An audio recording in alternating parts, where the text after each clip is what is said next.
Hey, amazing YouTube story fans. You're the reason we dive into these gripping Reddit-inspired tales.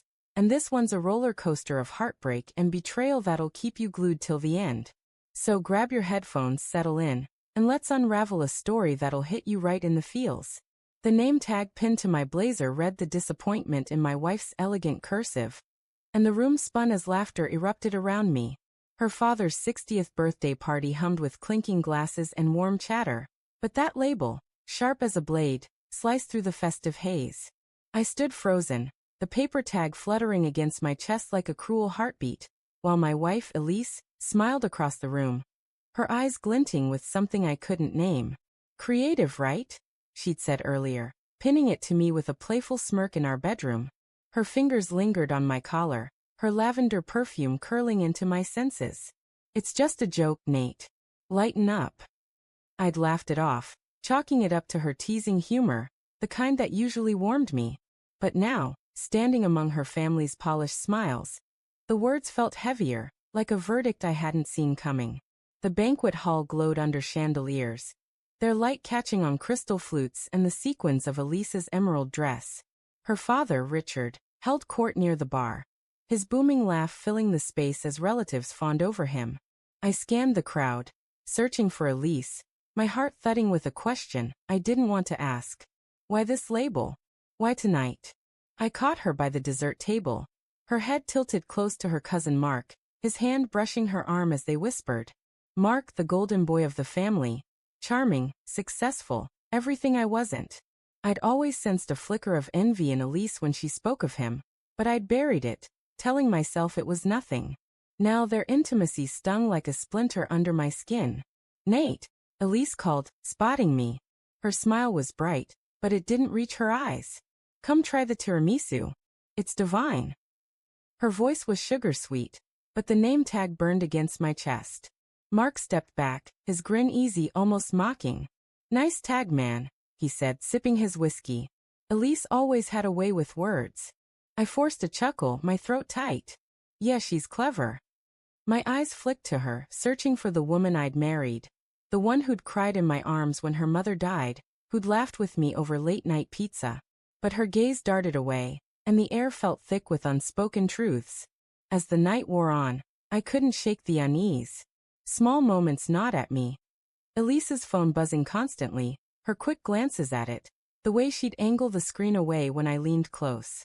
I'd noticed it before, weeks of secretive texts, late-night work calls, her sudden need for space. I'd rationalized it all. She was stressed. Her job was demanding. We were fine. But were we? I drifted to the balcony needing air. The city skyline glittered below, cold and distant, mirroring the ache in my chest. I replayed our 5 years together. Her warmth, her ambition, the way she'd pushed me to be better. I wasn't perfect. My freelance writing barely paid the bills, and her corporate salary carried us. Maybe I was a disappointment. But I loved her. Didn't that count? Footsteps clicked behind me. Elise, her dress shimmering in the moonlight. You okay? She asked, her voice soft but guarded. I turned, the name tag crinkling. Why'd you write this, Elise?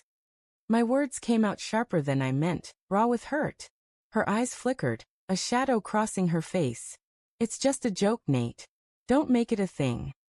A joke. I stepped closer, my voice low. You don't call someone you love a disappointment in front of everyone. What's going on with you? She crossed her arms, her lips tightening. You're overreacting. It's Dad's party. Let's not do this here. Then when? My pulse raced, anger mixing with dread. You've been distant for months. The texts, the calls, the way you look at me like I'm nothing. Tell me I'm wrong. Her silence was deafening. She stared at the city lights, her jaw tight, and I saw it. The guilt she couldn't hide. My stomach dropped. Elise. I whispered, my voice breaking. Are you cheating on me? Her eyes snapped to mine, wide and glistening. For a moment, I thought she'd deny it, laugh it off, pull me into her arms. But she didn't. She looked away, her breath shaky, and that was answer enough. With who? My voice was a stranger's, hoarse and desperate. Mark. Her flinch was a confession. The world tilted, my heart splintering.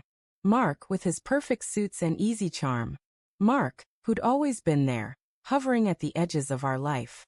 I saw it now, the late-night family dinners, the way she'd light up when he spoke. How had I been so blind? It's not what you think, she said finally, her voice trembling. It's complicated. Complicated. I laughed, bitter and hollow. You're sleeping with him, aren't you? Don't lie to me, Elise. She pressed her lips together, tears spilling down her cheeks. It was a mistake, she whispered. It happened once, and I didn't know how to stop it. He makes me feel seen, Nate. You're always in your head, you're writing your dreams. I'm drowning in this marriage, and you don't even notice. Her words were a punch, stealing my breath. I wanted to scream, to beg, to tell her she was wrong. But part of me knew she wasn't. I'd felt her slipping away, and I'd done nothing. I'd let my insecurities, my failures, build a wall between us. Why didn't you talk to me? I asked, my voice cracking. I would have fought for us. She shook her head, her eyes distant. I don't know if there's an us left to fight for. The words landed like a death sentence. I stumbled back, the name tag crumpling in my fist. The party's laughter drifted through the glass doors, mocking me. I saw our life, our home, our promises crumbling like ash. But then, a spark of clarity cut through the pain.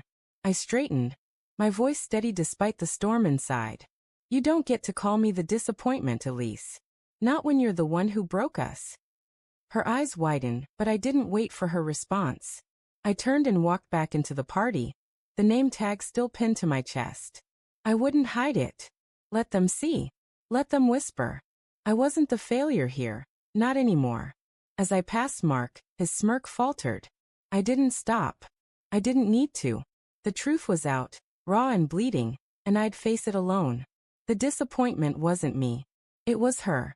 And as I stepped into the night, the city lights blurring through my tears, I knew I'd never let anyone pin that label on me again.